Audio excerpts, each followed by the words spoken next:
Welcome to the Explainer. You know, we love taking those incredibly dense textbook concepts and turning them into clear visual insights. Today, we're unpacking the mechanics of a technology that is quietly reshaping our entire world, deep learning. If you've ever found yourself wondering how the machines around us are getting so remarkably smart, well, you're in the right place. Okay, here's our roadmap for today. We'll start with From Sci-Fi to Reality. Second, the AI family tree. Third, inside the artificial brain. Fourth, deep learning versus machine learning. And finally, we'll wrap up with real-world deep learning. Let's dive in. Section 1, From Sci-Fi to Reality, the AI in our pockets. You know, it's a question we really have to ask ourselves. How exactly are sci-fi movies turning into our everyday reality?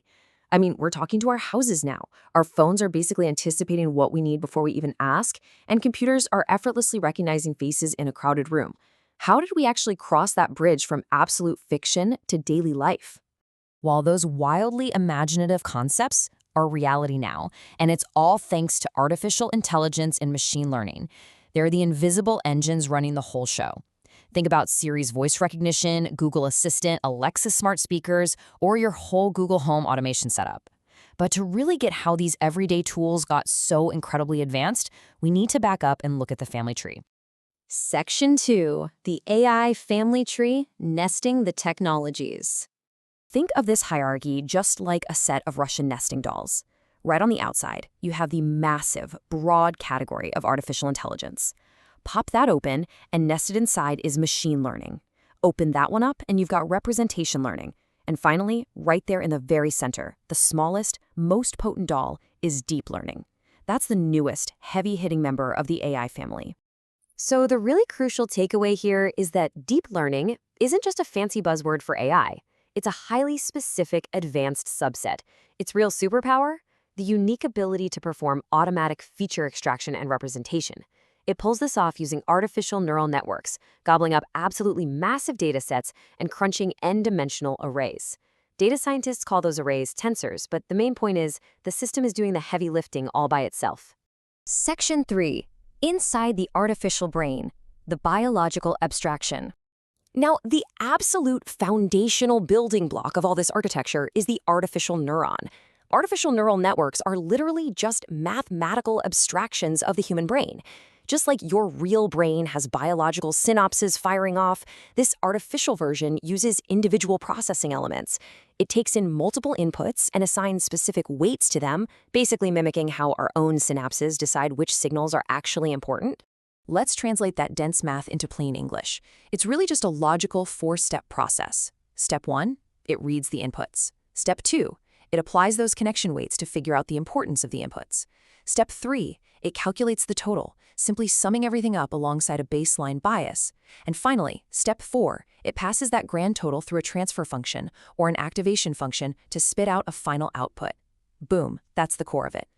Now, because there is all this complex, layered math going on, skeptics love to argue that neural networks are essentially an unexplainable black box. They say the models are theoretically dense and totally opaque. Basically, a computer gives us an answer, but we have absolutely zero clue how it got there. And hey, if we can't explain it, how on earth can we trust it to make critical decisions? Well, actually, it's not entirely a black box. We can peek inside using a really cool method called sensitivity analysis. This technique shines a massive spotlight into the network by identifying exactly which input variables really move the needle on the final output. For instance, researchers recently used this to analyze the complex factors behind injury severity in traffic accidents. They pinpointed the exact variables driving those injuries, proving, for sure, that we can interpret and trust these highly advanced models. Section 4. Deep learning versus machine learning, the human bottleneck. And here is the ultimate showdown.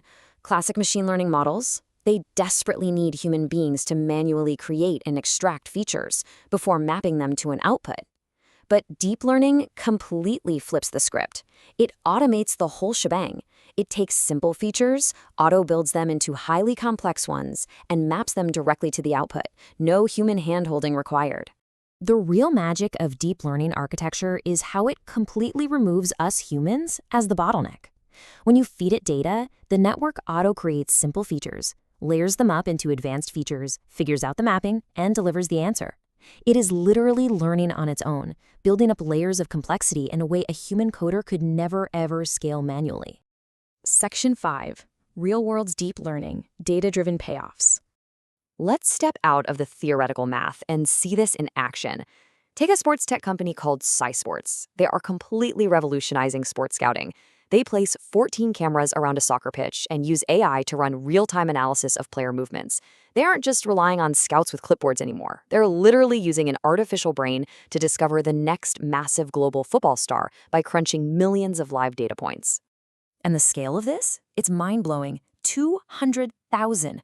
That is a staggering number of professional players globally that SciSports has analyzed and cataloged within their universal SciScale index.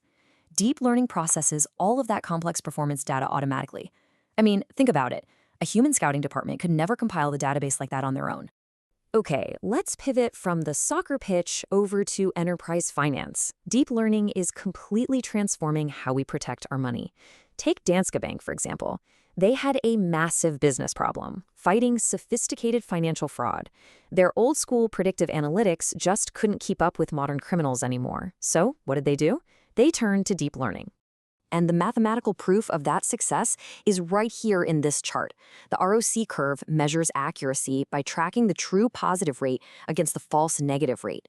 Just look at how much higher the deep learning curve stays compared to the classic machine learning and the older rules engine benchmarks. It absolutely crushes the old standards.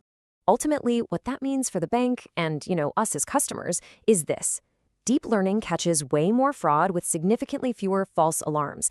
It drastically reduces that frustrating trade-off between false positive and false negative errors, those pesky type 1 and type 2 errors. So you don't get your credit card randomly blocked while buying coffee, and the bank stops actual criminals in their tracks.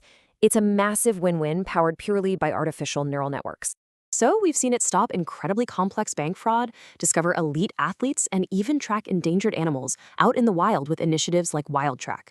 Because deep learning extracts features automatically and learns better than any technology we've ever built, there's really only one question left to ask.